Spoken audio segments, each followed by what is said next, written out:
जी हां, कुंभ में मासूमों की मौतों के बाद योगी के हाथ से फिर फिसला मिल्कीपुर। दलित मुस्लिम यादव गठजोड़, सपा की जीत हो गई सुनिश्चित। बहुत स्वागत है आप सभी का। आप देख रहे हैं द राजनीति का विशेष सेगमेंट खबर और विश्लेषण। मैं हूं जब्बार खान। दोस्तों, आखिर ऐसा क्यों कहा जा रहा है कि योगी आदित्यनाथ के हाथ से 2022 की तरह एक बार फिर से मिल्कीपुर चुनाव फिसल गया है? आखिर ऐसा क्यों कहा जा रहा है कि उत्तर प्रदेश में कुंभ के अंदर जो कुछ हुआ उसका साइड इफेक्ट मिल्कीपुर में बीजेपी को भुगतना पड़ रहा है? ऐसा क्यों कहा जा रहा है कि दलितों और पिछड़ों के साथ साथ मुसलमानों के गठजोड़ और अगड़ों में सपा के जरिए बीजेपी के वोट बैंक में सेंधमारी ने पूरी तरह से बीजेपी को मिल्कीपुर में धाराशायी कर दिया है? दोस्तों, आपको हर एक पहलू से वाकिफ कराएंगे, इस वीडियो को अंत तक जरूर देखें। दोस्तों, घड़ी की सुइयों की तरफ हर किसी की निगाहें हैं कि जैसे जैसे वक्त आगे गुजर रहा है वैसे वैसे अब मिल्कीपुर पर धड़कनें लोगों की, पार्टियों की बढ़ती जा रही हैं। जिस तरीके से सपा के अवधेश प्रसाद ने अयोध्या के फैजाबाद की लोकसभा सीट से भारतीय जनता पार्टी को धूल चटाई थी, और ऐसा लगता है फिर वही स्थिति उनके बीजेपी के सामने उनके बेटे लाने जा रहे हैं।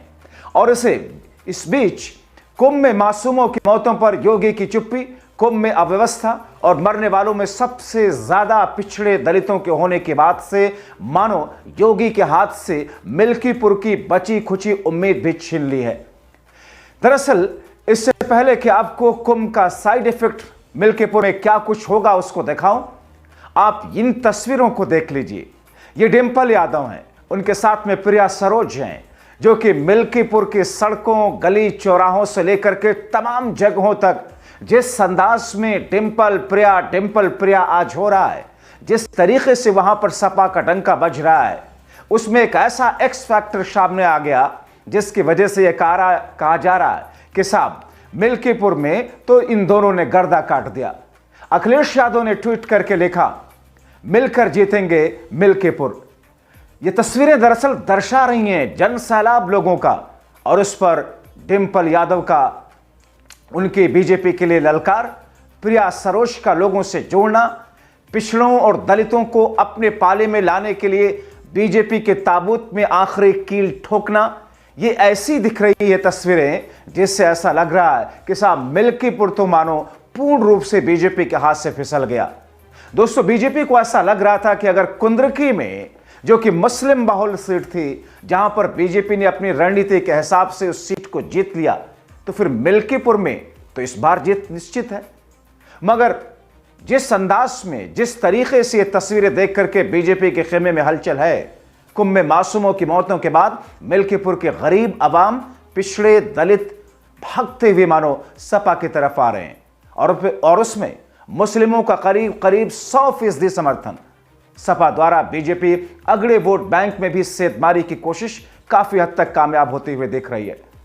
दरअसल मैं क्यों कह रहा हूं कि कुंभ का साइड इफेक्ट मिल्कीपुर में है, क्योंकि दोस्तों एक सर्वे, एक आंकड़ा इस बीच में आया 2 दिनों के बाद में कि कुंभ के मेले में, उस कुंभ के दौरान जब भगदड़ हुई, उसमें ज्यादातर लोग जो जिनकी जानें गई, जो स्वर्गवासी हुए, जो मिल्कीपुर से आए थे, जो प्रयागराज से बहुत ज्यादा दूर नहीं है मिल्कीपुर, अयोध्या, वहां से जो लोग आए थे, और उसमें ज्यादातर लोगों की तादाद ऐसी है मिल्कीपुर वालों की जिनकी डेथ हुई, जो उस मुश्किल में फंसे, वो पिछड़े हैं, दलित समाज से आते हैं, गरीब तबके के लोग हैं।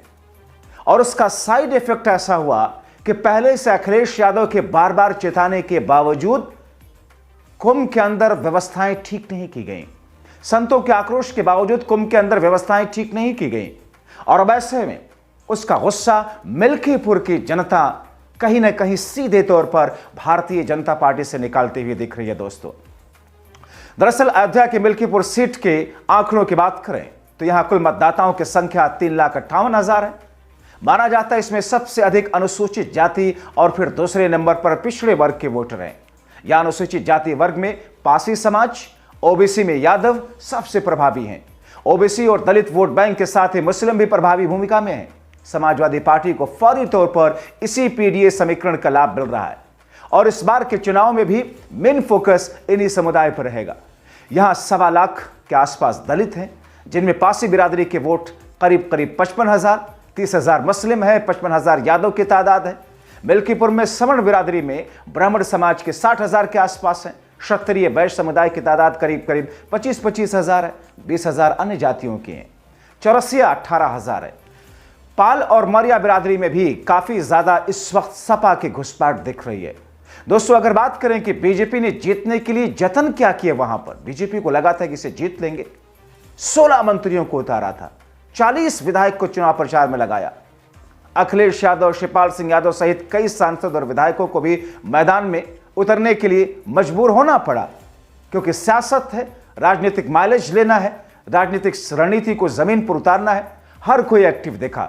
और अब डिंपल यादव, प्रिया सरोज का पहुंचना मिल्कीपुर में, दरअसल वहां पर ऐसी स्थिति बनती हुई नजर आ रही है चुनाव प्रचार खत्म होने के 3 दिन पहले कि मानो सपा मय होता हुआ मिल्कीपुर नजर आ रहा है। मैं ये नहीं कह रहा हूं, ये कह रहे हैं वो लोग जो वहां की राजनीति को करीब से देख रहे हैं, समझ रहे हैं, वहां की स्थितियों पर निगाह बनाए हुए हैं।